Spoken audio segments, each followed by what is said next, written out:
Бакыт биринчи айлыгын алгандан кийин айымдардын дүкөнүн айланды. Ал өмүрүндө айымдар үчүн эч нерсе сатып албаптыр. Апасына 1-2 жолукту айтпаганда. Назик үчүн керектүү бардык буюмдар сатып алгандай. Бирок көйнөк алууда абдан кыйналды. Мектеп кезинде Назик үчүн бардык көйнөктөр жарашчу. Эгерде ошондой учурда болгондо тартынбай сатып алмак эле. Бирок Назик 4 жылдан бери оорукананын халатынан башка эч нерсе кийген эмес. Ал алып барган көйнөгүн кандай кабыл алат?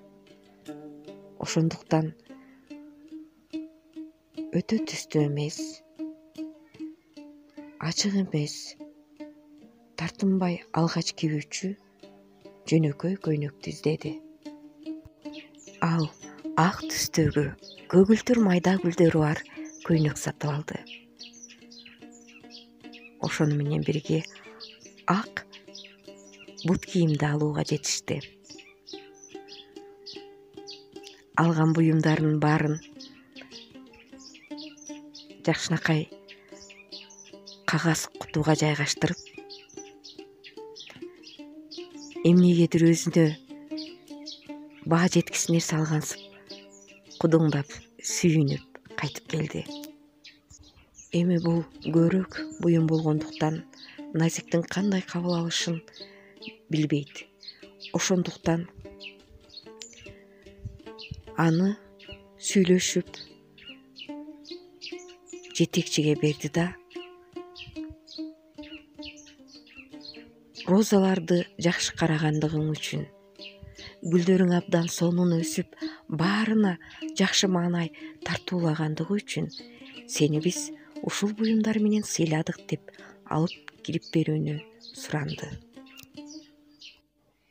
Жетекчи алып кирип бергенден кийин Бакыт аны дагы көзөмөлдөп турду.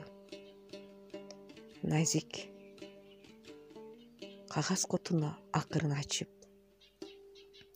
ар бир буюмду өтө кубанычта эмес, бирок көздөрү күлмүңдөө акырын карап жатты. Салынган духини алып, аны жыттап, кайра ордуна койду. Көгүлтүр көйнөктү алгандан кийин негедир көпкө чейин кармалап, бир нерсени эстегендей жылмайып койду да өзүнө теңеп терезеден көрүнсө көрүнбөсө өзүн карап жатты. Назик бул буюмдарга кубанды, бирок кайсыл жерге кием, ким үчүн кием деген ойдогу негедир өтө кубанычын байкаткан жок. Аны кайра кутуга жайгаштырды да коюп койду. Бакыт да мындан артыгын күткөн эмес. Себеби бул көйнөктөрдү кийгенден бери 4 жыл өтпөдүбү. Бирок көзүндөгү бир аз болсо дагы, уртундагы бир аз болсо дагы жылмаюу белгисин байкаганда кубанып кетти. Эртеси күнү шашып бараткан Бакыт тааныш жагымдуу үндөн токтоп калды. Үн чыккан жакты караса, Назик үнү менен созолонтуп, ырырдап, Назик роза гүлдөрдүн арасында кечеги өзү алып берген көйнөктү кийип, жаткан гүлдөрдү тикелеп, калган гүлдөргө суу куюп, гүлдөр менен сүйлөшкөнсүп, ал жагын бул жагын карап жүрүптүр. Анын көрүнүшү тим эле керемет. Көйнөк бир гана Назик үчүн тигилгендей ушунчалык жарашканын Бакыт Назикти көрүп мурункудан да ага талпынат. Жетип барып, Назигим, мен келдим дегиси келди. Бирок өзүн кармап, мен жакты караганда таанып калбасын деп далдага өттү.